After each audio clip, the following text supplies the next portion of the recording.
We're in the 60s, Barry. I've got to be on my way now. Aren't you a little old for a flower girl?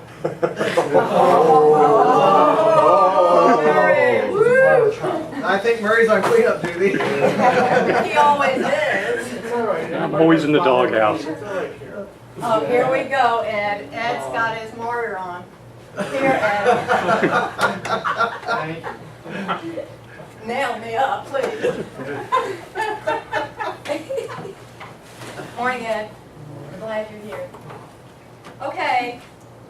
Good morning, everyone. Morning. Morning, Miss Cobb. Morning, Miss Cobb. Okay, service dates. I'm going to do service dates first this time because last month I forgot and she's not even here. So please tell her. Betsy has been with this company for 35 years. Wow. And that was last month. We won't say, I don't know when Joe's is, but he's been here about as long. Dale's been here this month Actually, for 30. Joe's was Longer. Joe was Very first he meeting? was the very first. Yeah. Yeah. Gail's been here for 32 years. Renato is not here yet. He'll be here for 3 years this month. Oh. Asha's not here. She's here for a year this month. Okay, and then birthdays. This Asha was on the 11th, and Bob's was on the 18th. Woo. And is it true So- that Joe worked on the Y1900 problem we had? Yeah, he did. Actually, Joe caused the 1900 problem. I have something that the engineers will appreciate for Bob. Ben wouldn't chime. Is it Mexican? No, your own set of earphones. Oh, Yay. thank you. And a something to keep you occupied, stress release. Wow, terrific, thank you. And to save you all those walks you take to the corner during the day, I thought I'd save you some time. My guys will appreciate that, thank you. Put it right in the gumball machine downstairs. Yeah. They even go into my desk now and they just help themselves. If you need help learning how to use the earplugs, I'm sure an engineer will help you. All right, thank you. Thank You're you. welcome. The 4th of July, we're closed, is that correct? Had to be fun. Yes. Correct. We are closed the 4th of July, which is a Thursday this year. Which means if you're not off on Friday, you can be here. I don't know how many of us will be here, but it'll be fun. And then I have a couple announcements from my desk. One, timesheets. They're supposed to be in. You're not the only one, and I'm not looking directly at you. But if the shoe fits. If the shoe fits, they're supposed to be in time to be approved by Monday. They actually are supposed to be in, technically they're supposed to be in by Friday. midnight on Sunday. Okay? Also known as before your approver gets into work. Yes, So, yeah. they're supposed to be. Yeah. And if they're not, doesn't the administrator get to put in like 10 hours for them and then turn it in so it can be approved at 10 hours for the week? Well, the only problem is that for Sally that doesn't help us. So, Oh, but salary. we will, maybe our next mini game is going to be a negative reinforcement of anyone who doesn't have their timesheets in on time. It does, just as a quick aside, I know we don't normally go through announcements, but that is actually a very important aspect because especially when you're approving timesheets, I have, well, this week I had, how many people do we have? I had know, they keep 20-something coming and going. 20-something timesheets to be able to approve. Normally I only have 6 or 7, but when you have scheduled time, you have time scheduled to do the timesheets, with all the timesheets aren't there, then you have to reschedule, and it's kind of like not showing up for a meeting that's supposed to be there and everybody's waiting for you at the meeting. It does actually, it is a problem. So everybody does need to make sure that your timesheets are in at the latest first thing Monday morning. Thank you, Kara. Thank you. That's well done, Dan.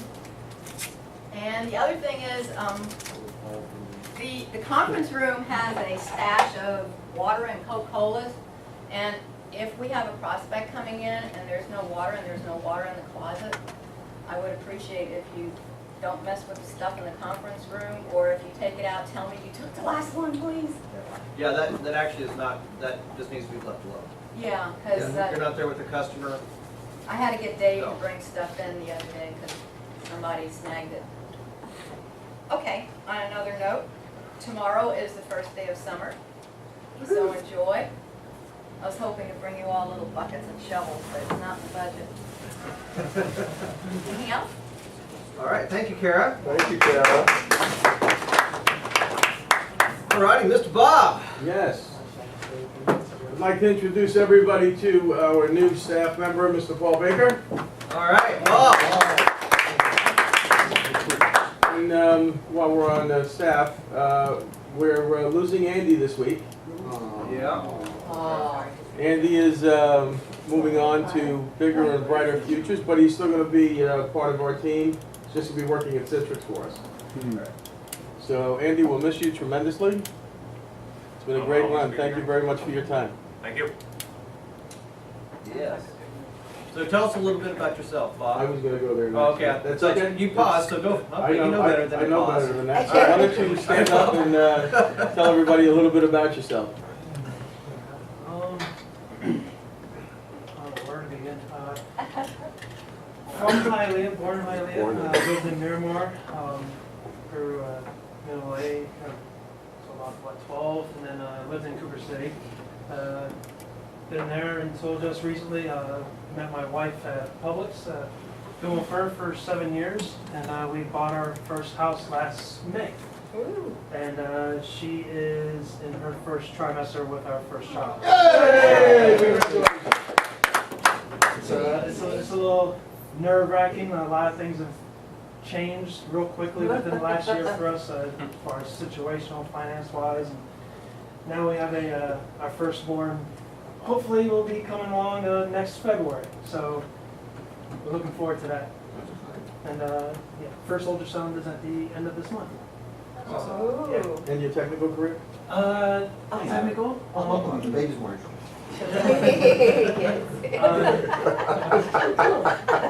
Graduated from I don't want IGT. computers.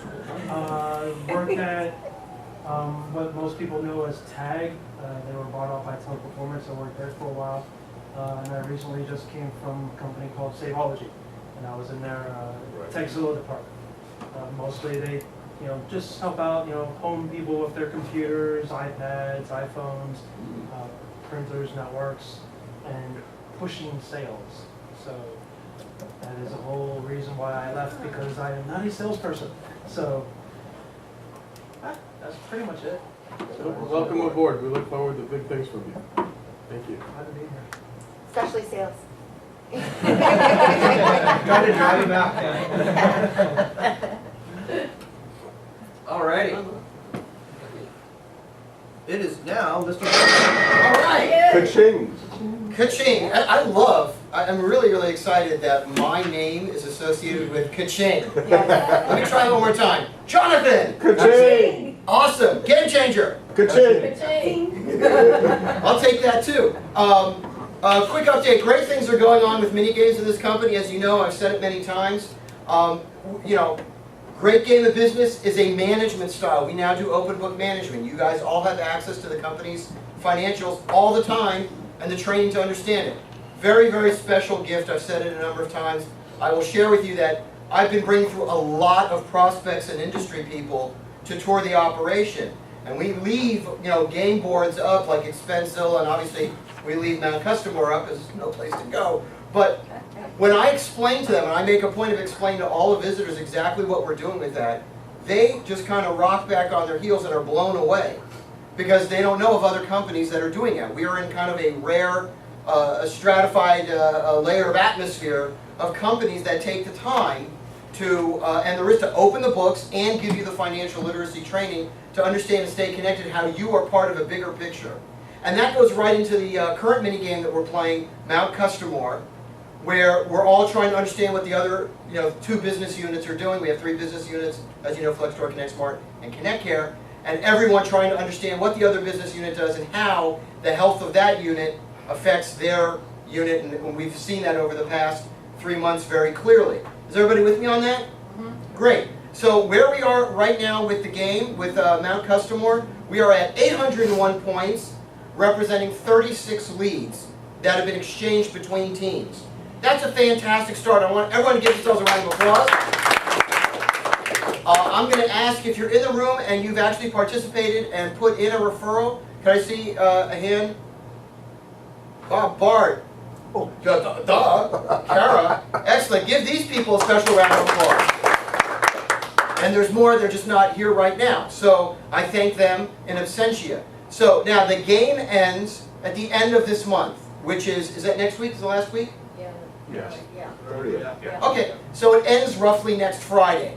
So we still have a week to either move any of your opportunities up a level to closing, anywhere close to it. The points double every layer after the first one. So if you've got some Connect Smart leads and you could push them to any trial or something, or to close, the points double for each of those. So we have still have a solid chance. I'm still crossing my fingers on the one that I have near the top. It's a very small opportunity. It's still worth 100 points. If I can close that next week, boom, that's gonna push us real close to that first 1,000-point tier. And if you all move the leads up that you have and look around, throw in a couple more, you know, Connect Care is actually, I think, one of the easiest ones. It's outsourced IT and local. We can actually hit that first 1,000 tier level, and I'd be very excited if we did that. Other mini games going on. You know, that's our company-wide mini game. Did you know we have 2 other mini games going on in separate business units? Did everybody know that? No. Okay. Well, Richard and I have been playing something called the Pain Game on sales side, Yes. right? Yeah. And Richard knocked it out of the park immediately and got his first prize, which was lunch at Renegade, the smoked meat restaurant at Hard Rock. Delicious. Amazing, right? We had a fantastic time. He got the second tier prize already. That was, what was it? PF Chang's. Got a $50 gift card at PF Chang's. $50 to entertain with. The third prize, he just won that last week too. We knocked that out of the park. He has won the game. And that prize is? We're gonna go go-karting. Indoor go-karting. So, you know, we play the game, we get the prizes, we have the results on the sales team that back it up. I'm very proud of Richard for jumping in on all of the games and doing it. So, I'm very excited about that. There's another game going on the Flex Tour team. Would you mind standing up and explaining the Ticket Ninja? Sure. Ticket Ninja, it's basically been a game to get tickets out of 4 statuses on the Flex Tour board. So no tickets that are sitting assigned, scheduled, in progress, or ready for testing. All the tickets have to be cleared out and installed. And just last week we did an install and we cleared every single ticket that was pending. So the numbers were going down the board, and at the bottom were all the zeros, which were knives and forks and spoons, so everybody gets to go out to lunch. Yeah, all right. Not you guys. But if you want to take out the one person who's giving you more Flex Tour leads and make them part of your team just for that, you can take Richard and kind of combine the two. But that's, guys, that's a perfect example of a unit-based minigame. They had a problem with tickets. They went after it. They came up with a very simple game, not complicated. Simple scoreboard, not printed fancy, just on a dry erase board. And they attacked it and made a measurable difference. Now they're going to share in the reward. It's that simple. Now, with the Pain Game expiring because he won it, and Ticket Ninja expiring because we won it, and Mount Customore is coming to a close next week, I want you guys to be thinking about what's next. What would be the next mini game that we could do company-wide? And what do you think is the next mini game you could run concurrently within your business unit? So think about those things. If you have any other questions about the games that are going on, please see me. I love new ideas. Again, Mount Customore was a fantastic collaborative effort. There were, I think, about seven people in the company that all worked on it, especially, of course, Kerry and Kat and Murray that put together that incredible game board. So we want to take advantage of that as much as we can, just because that was such an incredible effort. So I thank you all for playing, participating, and thinking about it. And I will be here all week. Tip your waitresses, they're working hard. Peace out. I forgot a recognition yesterday. Can you just take a moment to tell them what you did yesterday and how well it went? Yeah, we had another cloud computing event for the Connect Care team. We rent a room at the Westin Hotel. It's our second time, and we go all out over 5 weeks to get local companies to come that are interested in cloud computing. Richard and I, nose to the grindstone. Richard made about 4, maybe 5 billion calls. We had 46 RSVPs. We had about 20 people show up. Don't get alarmed, that's not strange to have a large dropout rate, particularly down here, and it's a live event, not a webinar. But understand, that's 46 qualified companies that said, I'm interested. So you better believe we're going after appointments with all of them, whether they were able to make it or not. That seminar, so we had a fantastic, really lively group. Kat was there and joined us to help out on sales. We had a really interactive, great, strong group. We had, by the end of the day, 3 appointments set already out of that. Yeah, give Richard a hand on that one. Four cloud readiness assessment requests, and other people who just came and said, I want to connect you with other opportunities. And that's what happened last time. Half of our opportunities came from prospect companies, and half of our opportunities came from people that I call friends or referral partners who wanted to see what we were about, so then they could connect us with other opportunities. So we had 4 out of the last one that were working. 2 were the prospects, 2 were just referrals. Out of this one, there's actually a bigger referral base of people that want to connect us because they got the message about cloud. That whole seminar is going to be up on the web by the end of the day on YouTube. You can audit. Is anyone interested in kind of seeing what we're doing on Connect Your Team and presenting and selling it? Are you guys interested? I'll send it out. If not, that's okay. Yeah. You want to send it? I'll send it out. No obligation. You can scan it, go through whatever you want. But you can see what we're doing on Connect Care to be dynamic, to be different, to go out and sell connections. I think that might maybe stir some ideas on your own units, okay? Kat came out from Connect Smart to help Connect Care. We needed more bodies to work the room. Fantastically effective. Thank you very much. So that's what happened yesterday. Yeah. Just one comment on that. Even if you don't have time to watch the whole thing, it does not hurt at all for, when you're at home, go ahead and start it and let it run, and it will help have those views that start to go up as well. Right. So it's, when people hit a video that has, that doesn't have views yet, it's a little bit harder to get going, but the more that people are viewing it, and it'll give you the opportunity to pick something up as well. I like it. You can like it. You can like it if you want. Now, on our Facebook page, all the photos, or a bunch of the photos that Kat took yesterday, the photos are kind of on the Connections Facebook page already. So you can go through and just see really great conversations, great interactions, really tight crowd, but a very strong crowd. So if you don't like the Connections Facebook page and the Connect Smart page, I encourage you to do that. That's not the If same. you don't like our page, screw you. Yeah, no. Sorry. Some people may not know, but if you liking our Facebook page is a way for you to one-way see what business units are doing in Connections in terms of marketing and activities. It's not the same as friending us. It's not like the company can see your page. If you like us, it's a one-way feed where you can see and go and see what, I keep an eye on what the Connect Smart team is doing. I participate in their discussions. I promote them. I share their activities. They reciprocate with me. I do that with other peers around the country that are in our business that we have connections with, so I can see their marketing and help promote it, and that's what a community does. So I encourage you, if you haven't liked the page already, you can go to Connections for Business, you can go to Connect Smart, and of course, my daughter has her own Facebook page called Rocco at Connections for her blogs. You can like that as well. So, with that, I think I'm done, unless there are any questions, any game questions? Thanks so much for your attention. Thank John. Mr. Murray.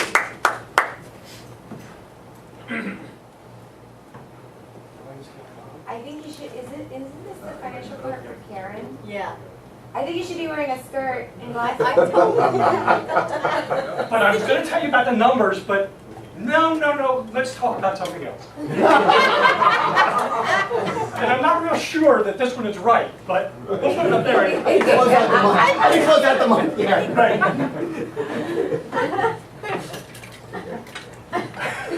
Now he can't do it. I quit.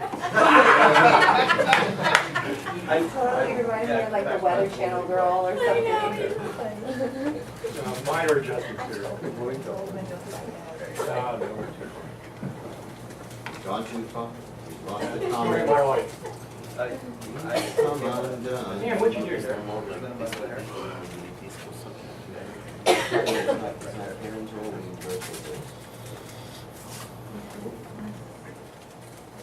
I had this all set, and then our friendly technician, Dan. Okay. Start at the top there. Somehow I got the honor to do this today. I like when you change your word to honor. And I hate doing numbers. So I found something in Excel that I didn't know existed and played with it a little bit. This column over here, marked AA, is something called a spark line. Now you say, what is a spark line? What's a spark line, Murray? A spark line allows you to highlight a row of numbers or a column, and it gives you a graph representation of those numbers. So I tried it on a couple different ones just to see if there was any trending that was happening. As you can see, ConnectSmart, this is their income area, and their income has been growing. Started out at a lower number in February and has climbed, and is now leveling out a little bit. But it's summertime. People don't care about computers in summertime, right? Then I tried comparing their labor-loaded gross margin, or their total labor and expenses, and I have no correlation whatsoever. Because as the numbers are leveling out, the costs are going up. But what I think we can take from that is you need to look at what's happening and how it's happening. And if your income is starting to flatten out, you definitely don't want your costs to increase, because that'll affect your labor-loaded gross margin. And as you can see, from April to May, big difference. So it ties these two together a little bit. Doesn't work all the time, but it does on this one. Then I tried the same thing for Flex Tour. Let's go up a little bit.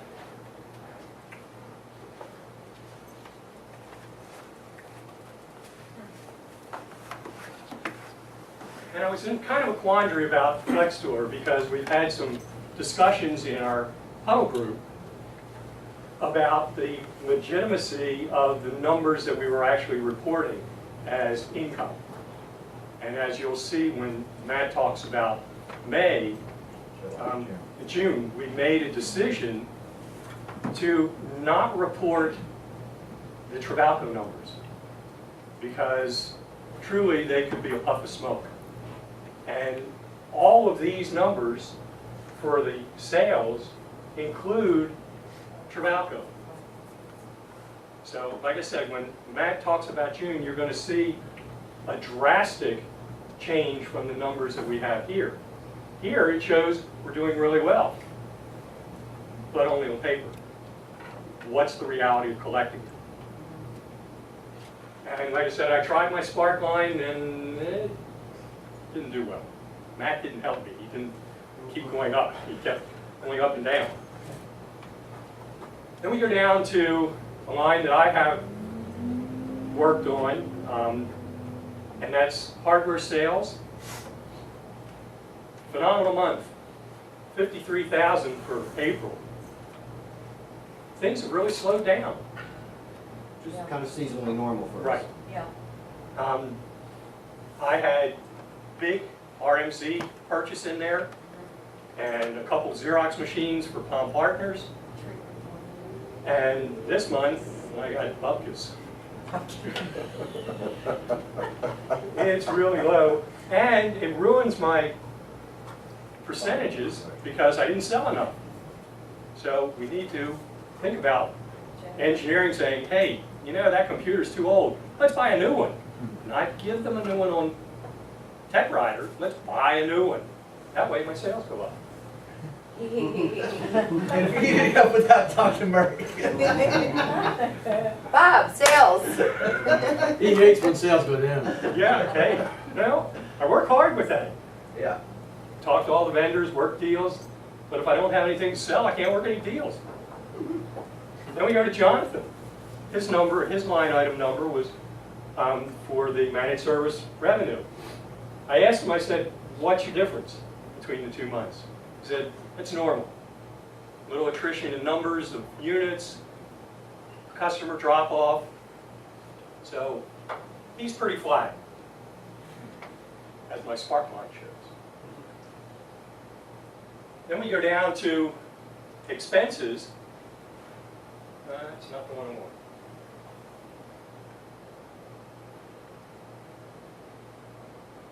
Hang on a second.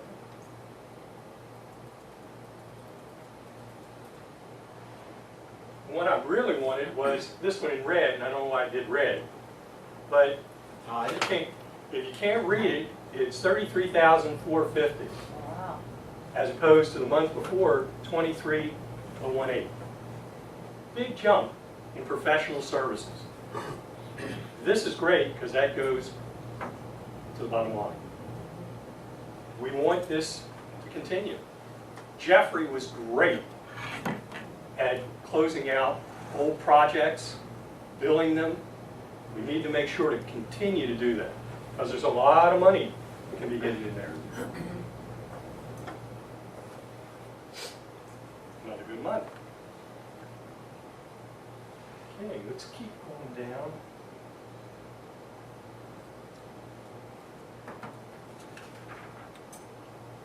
So, one question, Murray. Yes, sir. The right-hand column with the numbers, that's May actuals. These are May actions. Sorry. Then previously, the This March is ones April, are April, March, February. February. Okay. Software, again, slow month for me. Mostly just renewals. And fortunately, I can sell the hell out of them. Even though the manufacturers are getting very tough and saying, well, we don't want you making that much money on it. We only want you to make 6 or 7% on your software sales. So it's getting tougher, so the number needs to keep climbing. And as you can see, the total is still pretty good. Shows an increase. Even with some of the fluctuations, shows an increase month over month.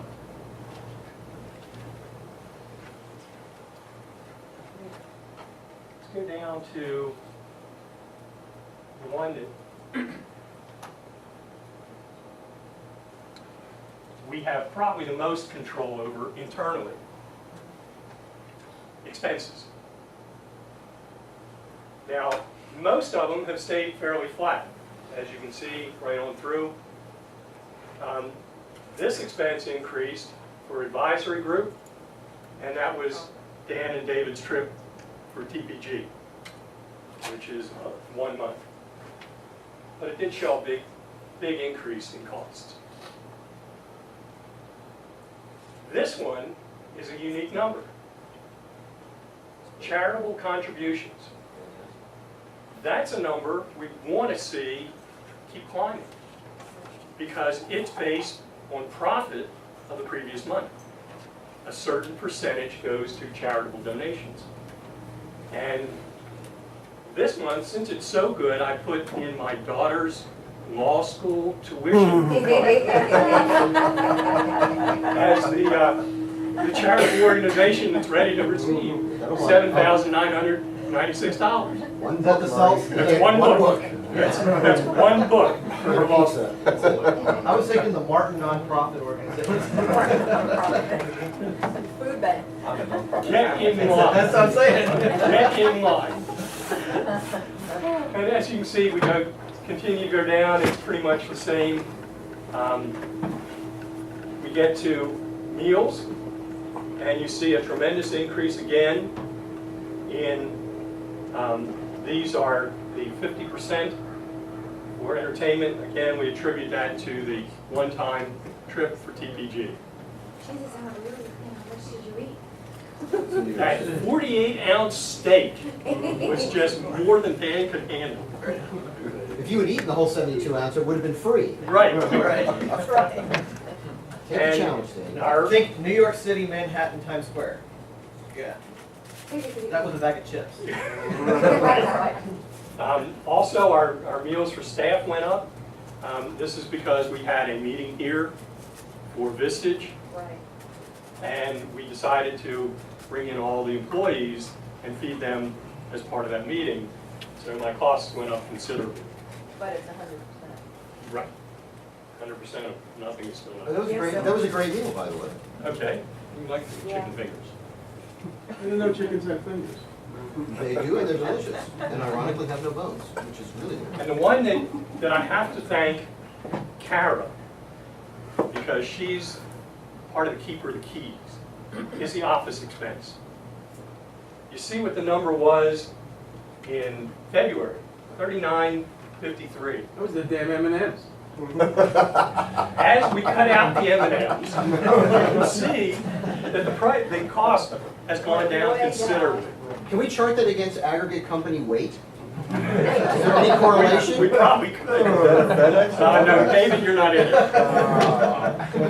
But we've done a lot, and I have to thank Jonathan for his enthusiasm in Expensizilla for bringing things to life. And the trend has continued, and will continue. So no more M&Ms. We're not bringing them back for any recounts or repeat performances. But it's down to a manageable number.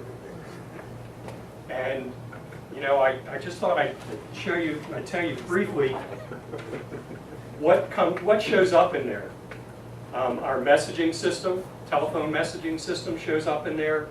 Our Comcast shows up. The shredding shows up.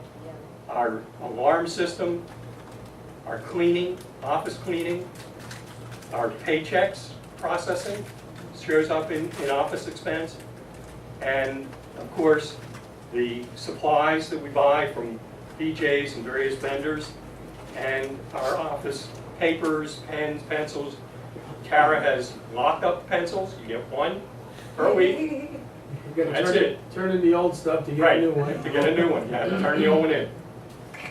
And, you know, people say, well, you can cut it. Well, there's not a whole lot of room to cut it. These are pretty fixed, month over month. But it's not the $3,900 number. So she's done a great job with that. I will like to add, please, that one of the ways we've brought it down, I presently use Capital Office to order all our stuff, and they take competitors' coupons.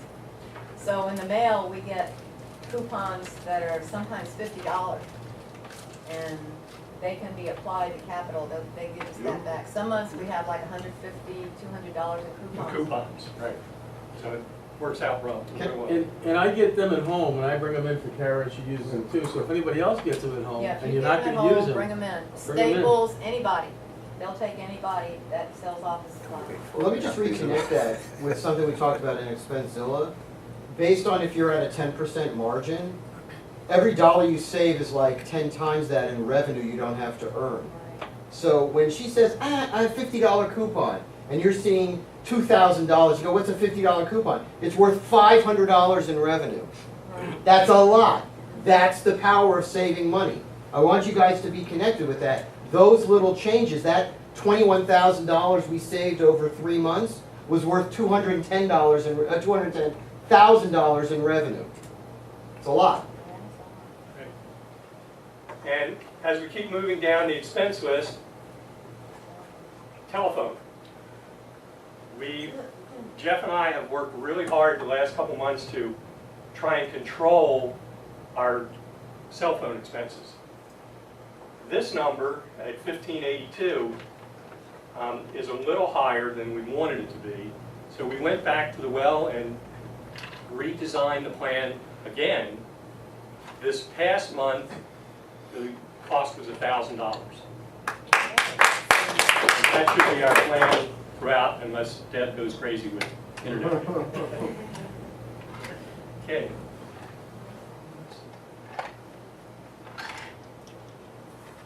So as you can see, our expenses went up a little bit, but they're controllable. And let's, since I'm running out of time and voice, let's get down to income before taxes. As you can see, with all the fluctuations, we're still in a positive direction of 59,000, which is great.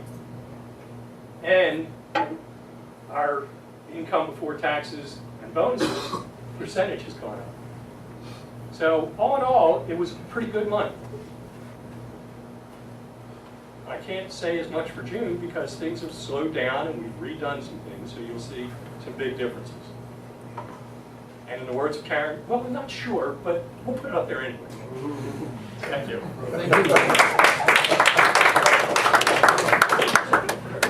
Matt, while you convert over to your thing, can I just share something with the group while you set that up? Murray said something at the beginning, like when you saw the Connect Smart kind of plateau out, and their expenses had gone down. You know, like, well, so when sales flatten, we have to lower our expenses. I want you to think sometimes of the finances as like a hot air balloon. Right? You know how a hot air balloon has this big burner here, and it heats up the air? And you're going to see that when we're looking at June with Matt, is that sometimes when your sales flatten, or they even go down, that's not necessarily the time to reduce expenses. Sometimes you're going to see this. The expenses go up, and what we're doing is as the balloon descends, we got to turn on the gas. We got to spend, not necessarily not spend, so that we can do sales activities. Like the workshop we did yesterday, you know, we had to spend money for that. Like going to a Kaseya show, or one of the other shows, or hiring a marketing company, whatever it is. Sometimes you've got to go up and spend the money to watch the sales then get off a plateau or reverse direction. Don't be afraid to see that. That's perfectly normal in business. As you're looking, you'll say, well, net, we might be in the red for a month or two, which is a normal summer activity for us. We'd like to have, you know, more stability. But in order for us to have that stability, we have to invest in things like sales and marketing and websites and all those things. When we revamped the Connect Smart website, it was a big investment, which has been paying off tremendously. That's how business works. We got to put gas in the balloon to get it to rise. But don't be afraid when you see that. I just wanted to share that with you while you were converting. Okay. Good morning, everyone. Morning. So this is the June forecast. As you guys know, we forecast weekly, and we are not forecasting that week. We are forecasting the entire month. So that lets us adjust as time goes on, as we see where the numbers are heading for the month. And so we've done 3 forecasts. Our meeting last week was our 3rd forecast for the month, and that's the column that I've highlighted here. And so the numbers, hopefully by the end of the month, are close to what they'll be when the month closes. So as you guys know, we base these numbers on a particular financial document, and not at the top here, there we go, which is the income statement or the profit and loss. And the income statement of the financial system has 3 sections to it: income, cost of goods and services, and other expenses. And so what we've done, I don't think we've talked about some small changes that we've made to the scoreboard, because you may notice that it doesn't look exactly the same as it used to. What we had was we had one giant section for the income, and then down below it, a giant section for the cost of goods and services. And we found in the Huddle team that it made it hard for us to see the profit margins and the labor-loaded gross margins for each business unit, because the revenue was separated from the cost of goods and services. And so we couldn't see on the same screen how many dollars did we have to spend in order to generate that much revenue. That's what cost of goods and services are. Cost of goods and services is dollars that you have to spend in order to provide the service that you're providing in your revenue. So we moved the scoreboard around a little bit, and what we have now for each business unit, which I have color-coded in handy shades of pastel, it's gone very Art Deco, the income and the cost of goods and services for each business unit are all together up in the income section. So basically, within the income section, we're showing 2 sections of the document that this scoreboard comes from. So you can see up here under Connect Smart, we've got our Connect Smart income section, and then we've got our Connect Smart cost of goods and services section. So this is our final May forecast. We don't have our May actuals in here. That was what Murray just showed you, but we can see how we're forecasting for June compared to how we forecasted for May. So Connect Smart is continuing pretty much on the same labor loaded gross margin as they were. Flexter is, I'll address the comment that Murray made. What's happening, it's not that we're dropping reporting the numbers for Travalco. What's happening is we're seeing here the effect of having finished our Ticket Ninja minigame, because what we had on our service board in ConnectWise was a bajillion tickets for Travalco. And so we closed all those out pretty much. There's a couple of things that are sticking out there that Travalco still complains about, which are not tickets on the board. They're just, they call up and they say, this number isn't right, and so we do some accounting support for them or something like that. And what we're seeing here, as compared to the May forecast of 40,000 down to the June forecast of 10,000, is the fact that we have very little work to do for them. And you may say this is a bad thing because the revenue has all dropped off, but because we're in a payment dispute with them for non-payment since like September of last year, it's actually a good thing that we're not doing any work for them, because if we were doing work for them, there's every likelihood that they wouldn't pay, or that it would end up in some kind of litigation or some kind of split. And they had a meeting about that yesterday, and now those negotiations are ongoing. So you'll see the revenue drop, but in fact, these numbers that have been forecasted for prior months, we're not sure whether we'll collect that money or not. So we're taking advantage of the fact that Travalco is not keeping us busy in order to do work for other clients. Now, you may have noticed that there's a $5,167 number that just shows up flat month over month over month. And in fact, this is a Flexter recurring contract that we have with a client out in Las Vegas that pays us $5,167 a month to use Flexter. And included in that $5,167 was a bunch of development work that was contracted to do for them. So we have had the benefit of this revenue of $5,167 for 2 years now, and we haven't done any development for them, which we were contracted to do because we've been so busy doing work for Travalco.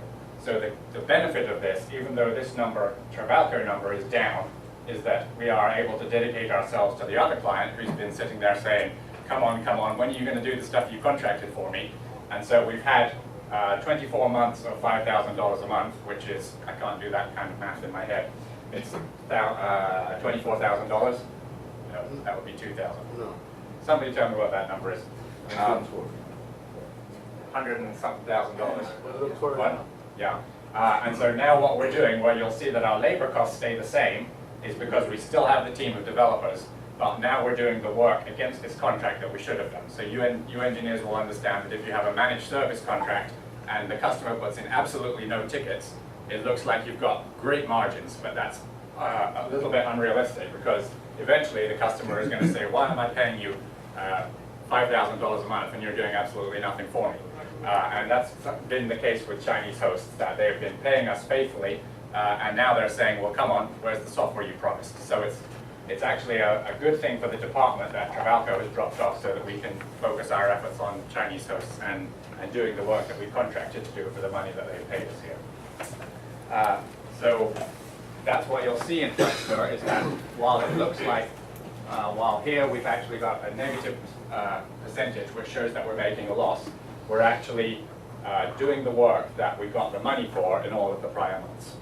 And so we will have some time where the margins for Flexter will be low as we deliver what we committed to deliver and what we've been paid for by Chinese hosts. So those are those two departments, and here is Connect Care. So I just highlighted our three major departments. As you can see, our revenue run rate, our managed run rate, is dropping down a little bit because we've had some client drop off and we've had some contraction, some clients that just have fewer machines than they were managing before. And our expenses have gone up a little bit because we've got some new people coming in and some people dropping off. So while we've got employees who are leaving and employees who are coming on, we have double salaries. And then as the salaries of the ones who are leaving fall off, we should see some of these numbers of salaries start to drop down a little bit, or at least revert back to where they were. So the margins there are slightly lower. And as John was saying, all of these three departments are great targets for referrals from Mount Customore. So if you want to see this number go up, refer somebody onto the board that you know would be a good candidate for a managed service contract. If you know somebody who is a limo driver, ask them who's the company that they do their limo driving for, and we can contact them and see if they're a good fit for Flexter. Or most likely the limo company is contracted to a tour operator. And then we can find out who the limo company provides the limo services for, and we can find if they're a good candidate for Flexter. So all of these numbers, these sales numbers, can be affected by you referring people into the Mount Customore game. So if we drop down to the bottom here, we will see that as compared to our final May forecast, we are down in revenue for the month of June. Some of this is typical summer revenue, some of this is what the Flexter team is doing, but we have had a significant drop-off from May to June in revenue. In margin, yes, and also in revenue. So then if we drop down here into our below the line expenses, the bottom section of the income statement or our scoreboard, I just highlighted a few numbers. One of them is advertising and promotion. As John was saying, there's some expenses that you don't want to have drop off, one of which is advertising. John was telling us about the great workshop event that he did for the cloud. And if you had no expense going into advertising, you'd have no leads, no prospects, no revenue, no potential revenue, no pipeline coming out in the Connect Care department. And likewise, I think there's a trip that Kat and Dan did out to Las Vegas, and if that wasn't in there, we would have, and Evan, we would have no pipeline for the Connect Smart sales. So we're filling up our pipelines by advertising. So some of these below the line expenses, you don't want to cut because they directly affect what's going on in sales up above. But I've highlighted a few here. The advisory group travel obviously is down this month because there's no true profit meeting. If there's any of these lines as you scan down that you would like to know what's in them, you can either ask us a question now, and the line owner, if he's here, we can tell you what's in it, or at any time come grab us for a few minutes and say, hey, I'd like to know what's in that expense line. Because the benefits of ExpenseZilla that we did can continue month after month if you keep digging in and finding out what's in these lines and look at the things you can affect. It's amazing how many times on ExpenseZilla, the way we save the money is somebody knew somebody who had an idea or worked in a field that we knew nothing about, who could bring in information or a connection for us to save money. And when we save money on a service, you know, we're saving that month over month forever. And those have huge multiplying effects. Yeah. One of the things where we saved a ton of money was John brought me a company called Choice Trash Removal. Right. And we were paying Waste Management $425 a month. Wow. Every month to pick up the dumpster. We now pay between $75 and $80 a month. And it's like 73. Yeah. And the shredder, Murray. And the shredder also. So. Hey, John, will you talk to my wife? Sure. Yeah, the shredding company, like shredder. Might be some things in our house that we can save. Shredding. And the shredding company recycles all the shredding, which is nice. That's confetti. Right. And I also wanted to point out some good decreases that we've had here. Meals and entertainment, 50% deductible. Murray had talked about the true profit expenses. They actually ended up being even higher than the last forecast because I saw a 3,200 and something number. But they're way down this month. Merchandise for CBI use. Murray, can you give us 15 seconds on what those are? Because they've dropped significantly from last month to this month.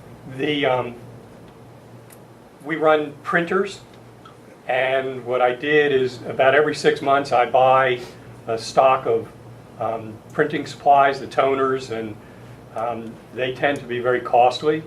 The one printer that we use to print out finished documents is a dye sublimation printer that uses what looks like Crayola crayons, and each box is over $130 for 3 little cubes.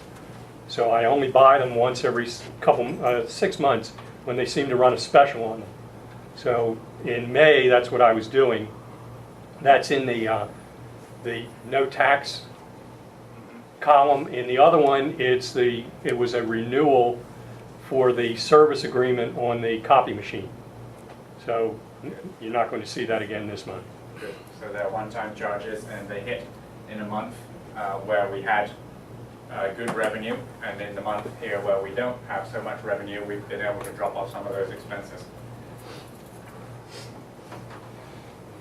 And then we've seen good movement here also as far as the phones and as far as the telephone, the cells. And as Murray said, it's come down to about $1,000 a month, and this is where it should be month after month hereafter. So basically, $500 per month that we've saved, which based on John's statistic is $5,000 of sales per month that we've saved in cutting $500 of Times expenses. 12 months. Yeah, $60,000 a year. Before you go too much further, if y'all look at line number 106, can you highlight that, Matt? So, Staff training and certification. A couple of us have talked about how we kind of have a typical summer slump a little bit. That's normal. People are traveling, and vacations and stuff. So some of our business slows down a bit. If you want to take that opportunity for professional development, if you see a workshop related to your business unit, a class in programming, a certification test, whatever it may be. It could be on leadership, it could be on team building, it could be on management, whatever it is. Please don't be afraid. The company's not afraid to spend money there. But we've been pretty flat there at zero for a long time. And I love to see people approaching professional development, and it's got to come from you. It's not a question of someone in management saying, yeah, I got to go to this workshop. If you see there's so many great half-day and one-day workshops, they're $100, they're a couple $100. We think that's a great investment, particularly when things get a little bit slower, because then you bring in new connections and new ideas from the people that you meet there. It's networking as well. So please be on the lookout and don't be afraid to go to someone and say, hey, I'd like to take half a day and spend $250, whatever it is, and go to this, whatever it is, leadership, team building, technical, doesn't matter. But we'd love to see, as we want to move forward and be competitive, more professional development.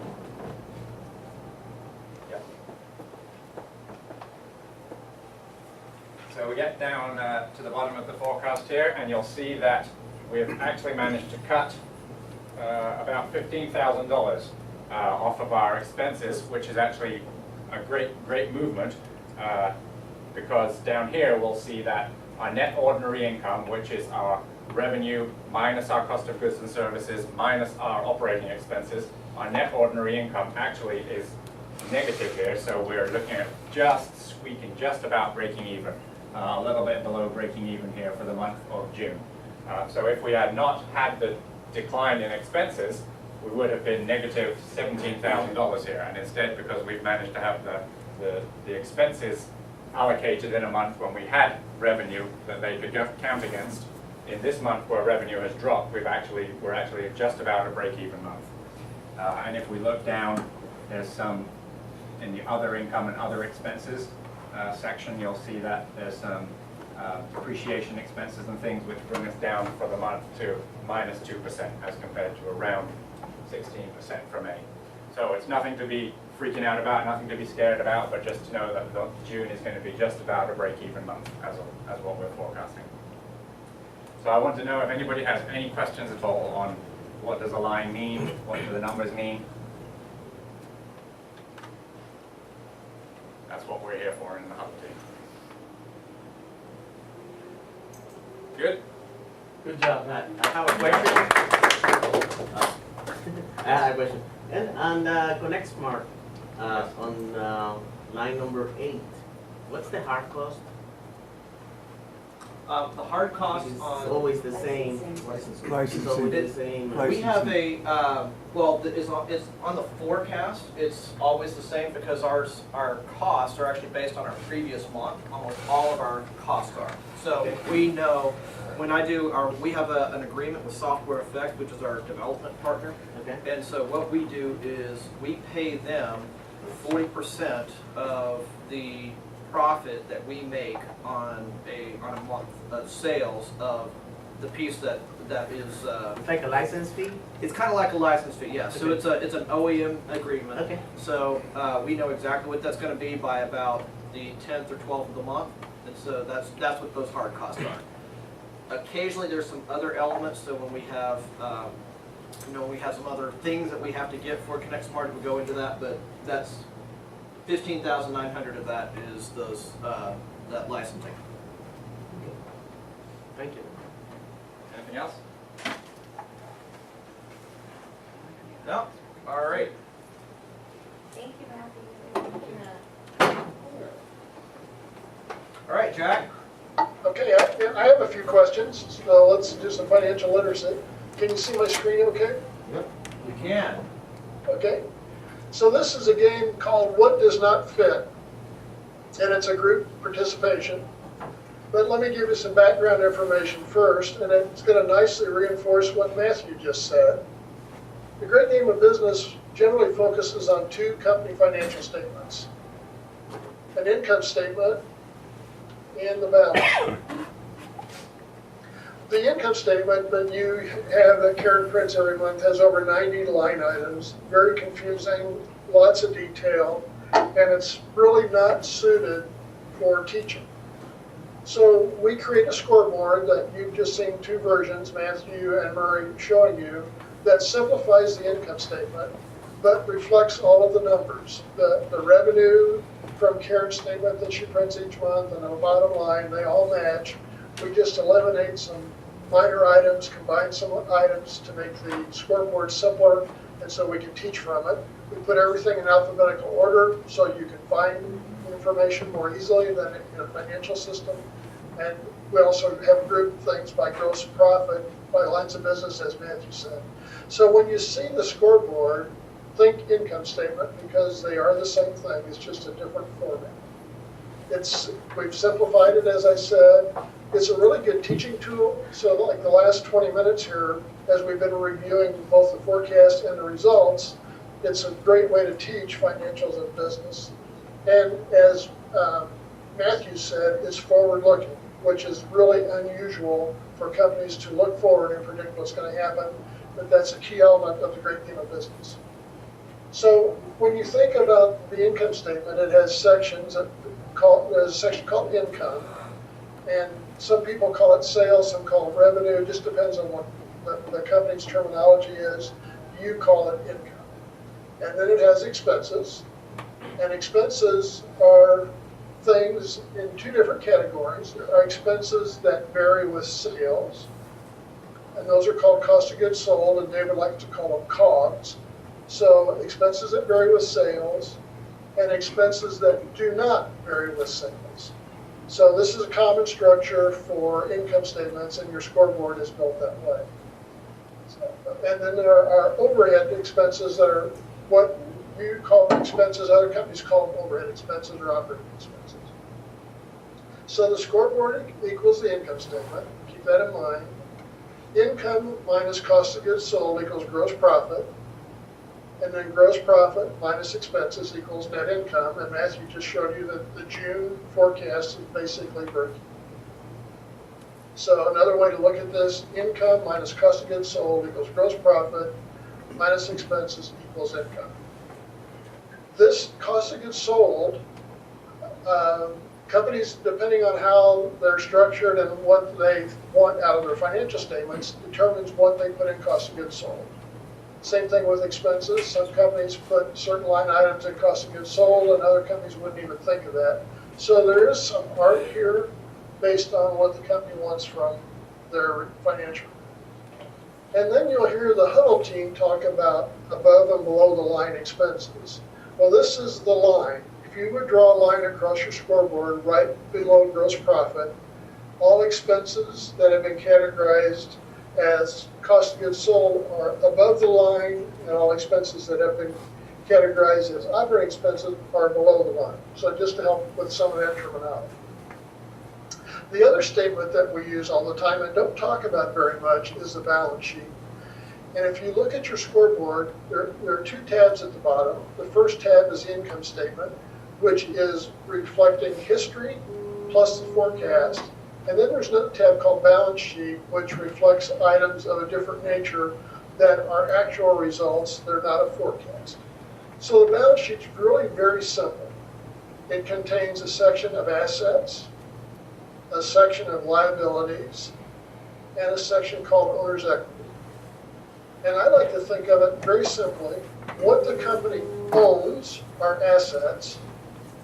What the company owes are liabilities. And the owner's equity is sort of what's left over. So if you owned a condo or a house and you have so much equity in your house, it's the same sort of thing. What you paid for the house less what your mortgage is the equity you have in the house, the same thing with a company. So assets owned minus liabilities equals owner's equity. Very simple subtraction. So back to the game of what does not fit. This is I need somebody to sort of monitor the room, and maybe Jonathan, you could help me with this. So I'll put up a question, and then I'd like somebody to answer it, and then after you answer it, explain why you answered it. So all these questions, with the exception of one, are based on the income statement and balance sheet, and I have been known to be tricky. So look the questions over carefully. So here's an example. Question one. What does not fit?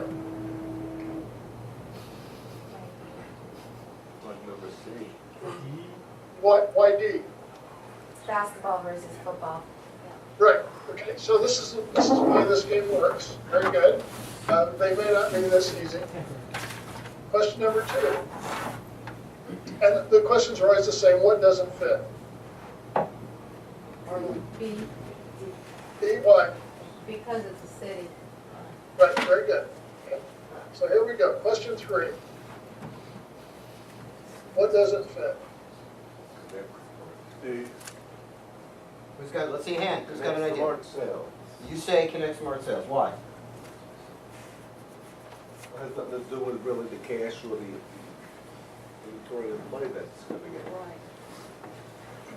Well, what type of report does connect smart sales go on? Income statement or balance sheet?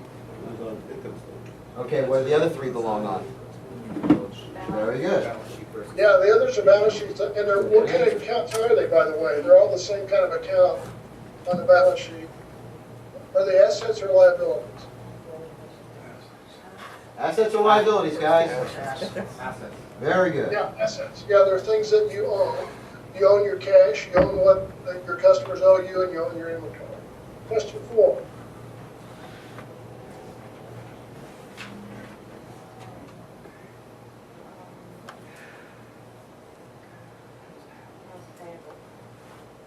What? And? Accounts Why? payable, Liability. going out. Yeah, exactly. It's a liability. Everything else on the list, A, B, and C, are all assets.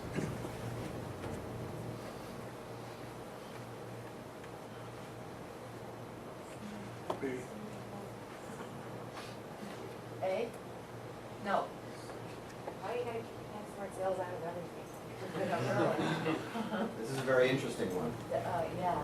Look carefully and raise your hand. if you It's think either gonna be A, B, C, or D. you know all of the above.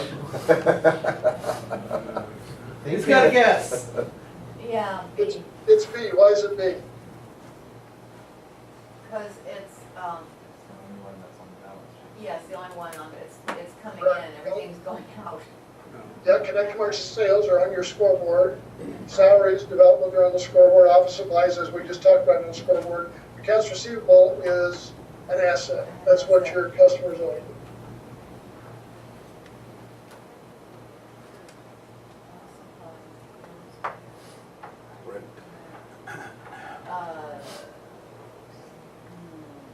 See a show of hands. Somewhere in the last one.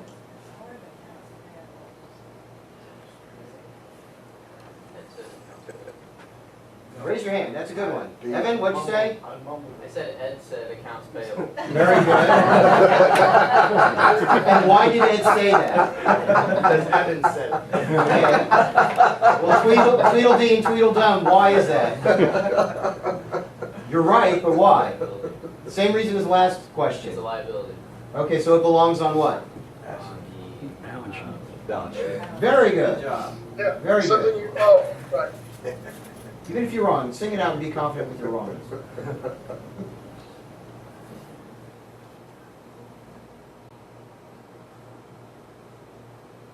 It's C. It's the only one that begins that doesn't begin with a T. Below the line, I was confused.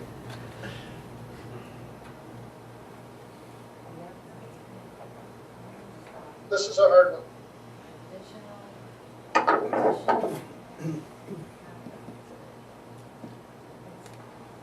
Yeah, it's Okay, good answer, why? A.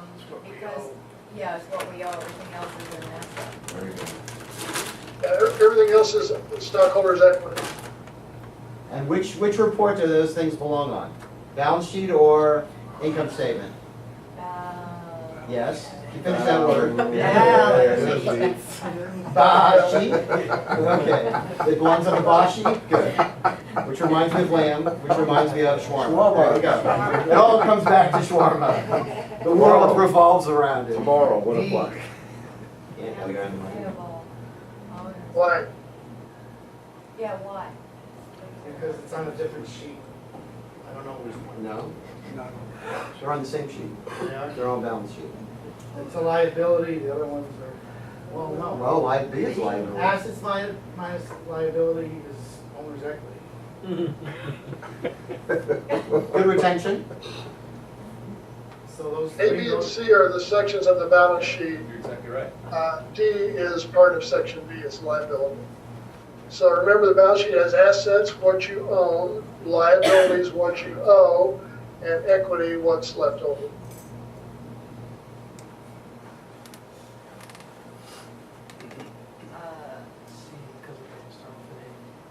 Yeah. Go ahead. Go ahead. Go for it. Say it. Because it doesn't start with an A. He says, Jackie says it's C because it didn't start with an A. Well, that would be another answer. I think it's A. What would that be? Why? Income versus payables. Yeah, A. Go ahead, Joe, say it out loud. Income versus payables. Yeah, A is what is owed to you, which is an asset, everything else you owe. Very good. Right.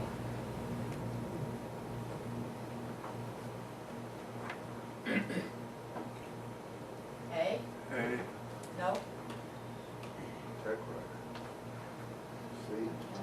Sales, salary. Oh, yeah, C. This actually has two answers. Let me give you one and tell me why. Okay. It's below the line. We're above the line. A, B, and D are C Yep, and that's G's. below the line. That's below the line. The other answer is this one. Why would that be an answer? It's revenue, it's coming in. It's revenue, right. The others are all expenses. Very good. But don't take it off the list. C, Yes, why? She's not here. she's a girl. That's one answer. There's another answer. Doesn't have an M in her name.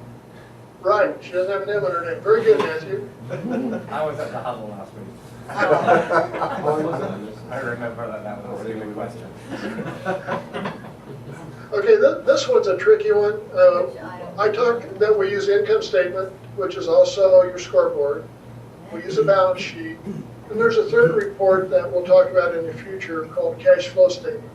And it talks about each month where cash comes from and where it goes.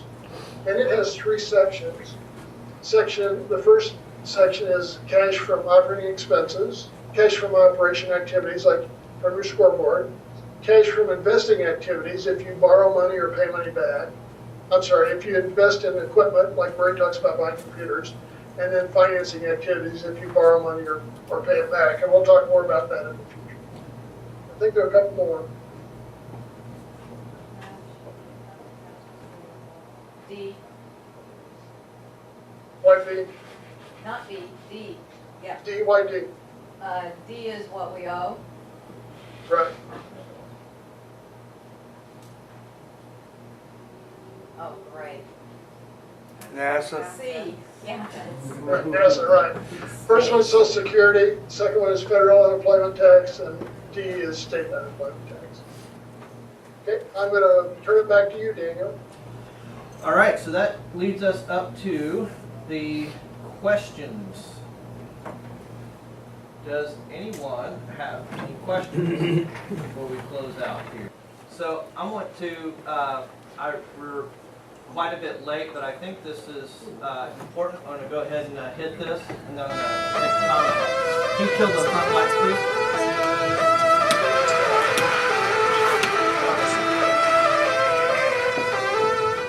When I was 7 years old and my sister was just 5 years old, we were playing on top of a bunk bed. I was 2 years older than my sister at the time.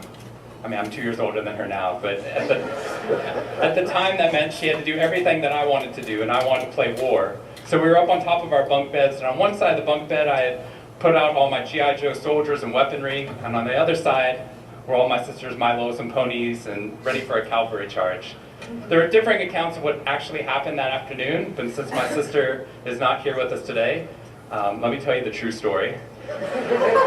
Which is my sister is a little bit on the clumsy side, and somehow, without any help or push from her older brother at all, suddenly Amy disappeared off the top of the bunk bed and landed with us crashed on the floor. And I nervously peered over the side of the bed to see what had befallen my fallen sister, and saw that she had landed painfully on her hands and knees on all fours on the ground. I was nervous because my parents had charged me with making sure that my sister and I played as safely and as quietly as possible. And seeing as how I had accidentally broken Amy's arm just 1 week before,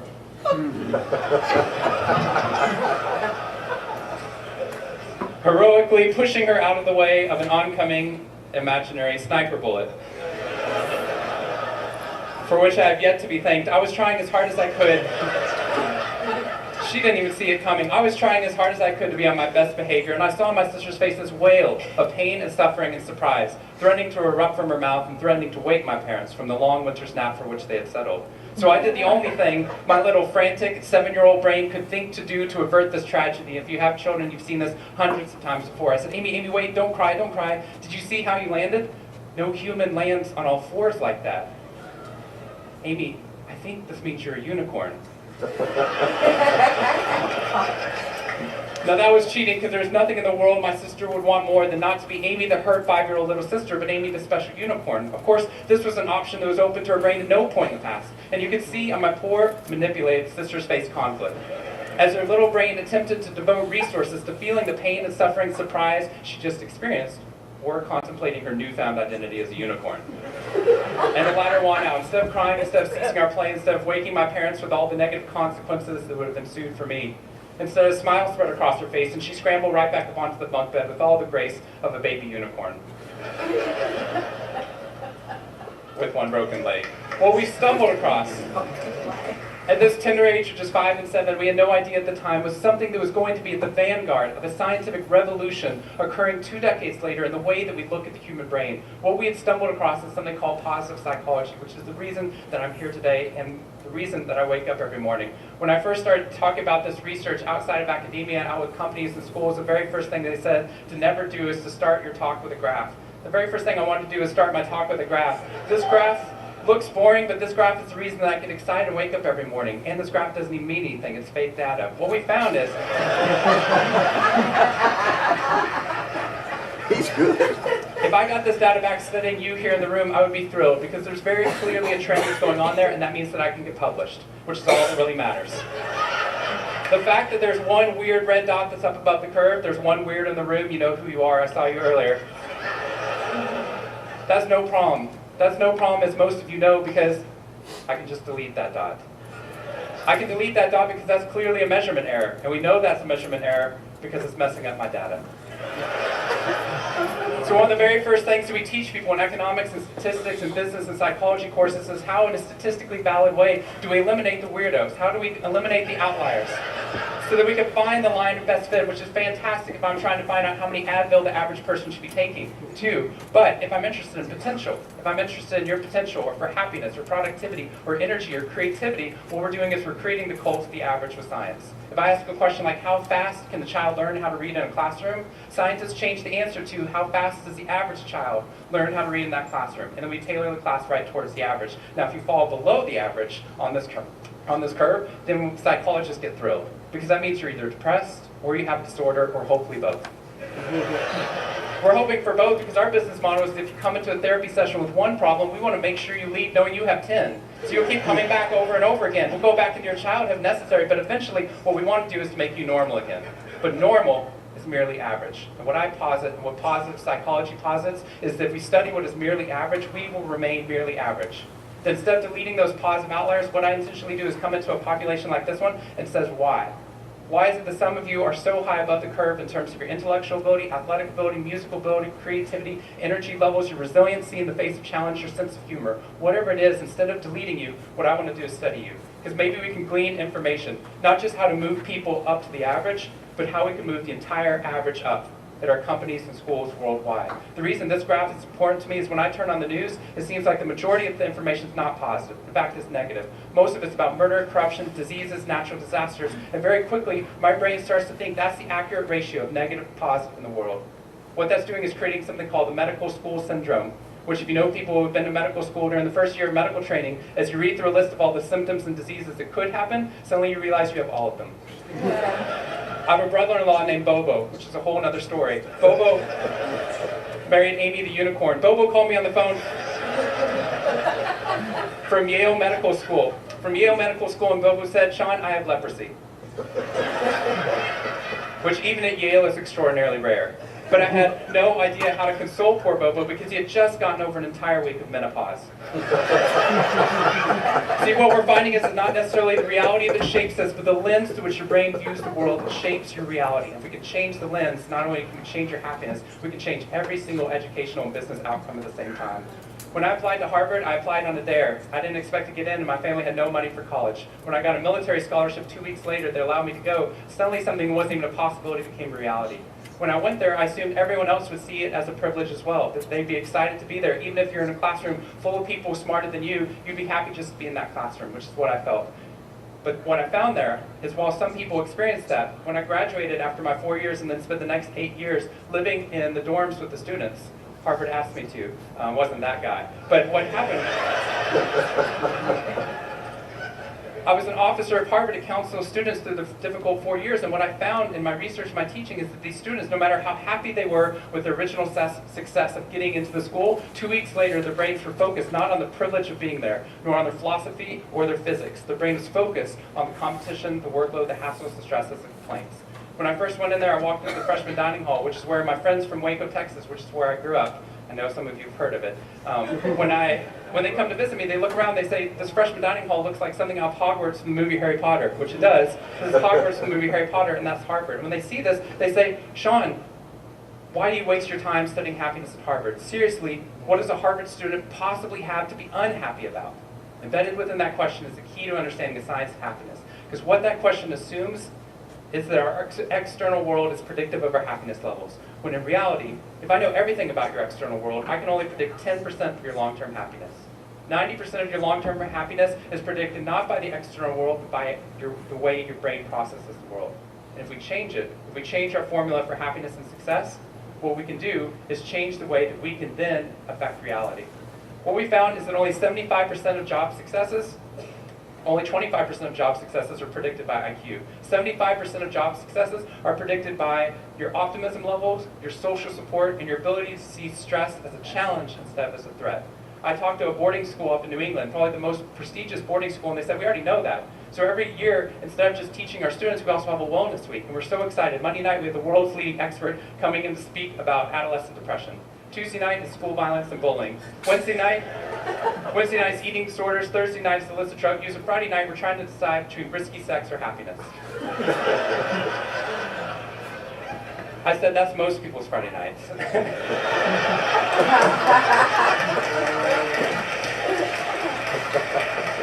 Which I'm glad you liked, but they did not like that at all. Silence on the phone. And into the silence, I said, I'd be happy to speak to your school, but just so you know, that's not a wellness week, that's a sickness week. What you've done is you've outlined all the negative things that can happen, but not talked about the positive. The absence of disease is not health. Here's how we get to health. We need to reverse the formula for happiness and success. In the past 3 years, I've traveled to 45 different countries, working with schools and companies in the midst of an economic downturn. And what I found is that most companies and schools follow a formula for success, which is this. If I work harder, I'll be more successful. And if I'm more successful, then I'll be happier. That undergirds most of our parenting styles, our managing styles, the way that we motivate our behavior. And the problem is, it's scientifically broken and backwards for 2 reasons. First, every time your brain has a success, you just change the goalpost of what success looked like. You got good grades, now you have to get better grades. You got into a good school, now you have to get a better school. You got a good job, now you have to get a better job. You hit your sales target, we're going to change your sales target. And if happiness is on the opposite side of success, your brain never gets there. What we've done is we pushed happiness over the cognitive horizon as a society. And that's because we think we have to be successful, then we'll be happier. The real problem is our brains work in the opposite order. If you can raise somebody's level of positivity in the present, then their brain experiences what we now call a happiness advantage, which is your brain at positive performs significantly better than it does at negative neutral stress. Your intelligence rises, your creativity rises, your energy levels rise. In fact, what we found is that every single business outcome improves. Your brain at positive is 31% more productive than your brain at negative neutral or stress. You're 37% better at sales. Doctors are 19% faster, more accurate at coming up with the correct diagnosis when positive instead of negative neutral or stress, which means we can reverse the formula. If we can find a way of becoming positive in the present, then our brains work even more successfully, as we're able to work harder, faster, and more intelligently. What we need to be able to do is to reverse this formula so we can start to see what our brains are actually capable of. Because dopamine, which floods into your system when you're positive, has two functions.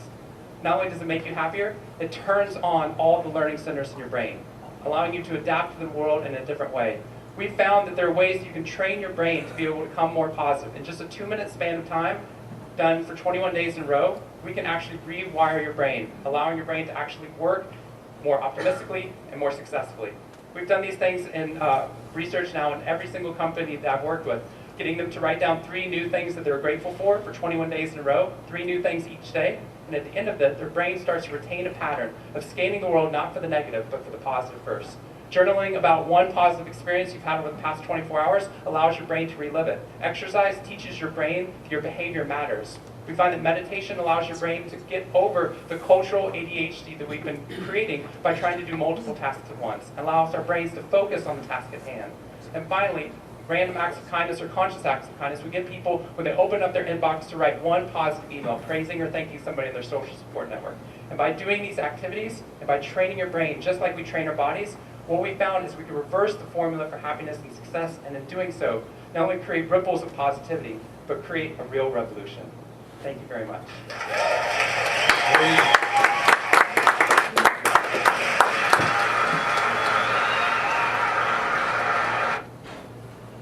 All righty. Can you forward that out, Daniel? Yeah, I was going to say, anybody who would like a copy of that, go ahead and hit the lights if you would. I think everyone would, Dan. Yeah. I would be surprised. That's a good thing to show I'll go ahead and at send the link out to everybody. And I think it's a really important video about how much our thought processes have been conditioned and what we can do about it. So I know we are running quite a bit late today, but I want to I felt it was important for everybody to see that today. And thank you very much, and have a wonderful day. Thank you, Jack. Thank you.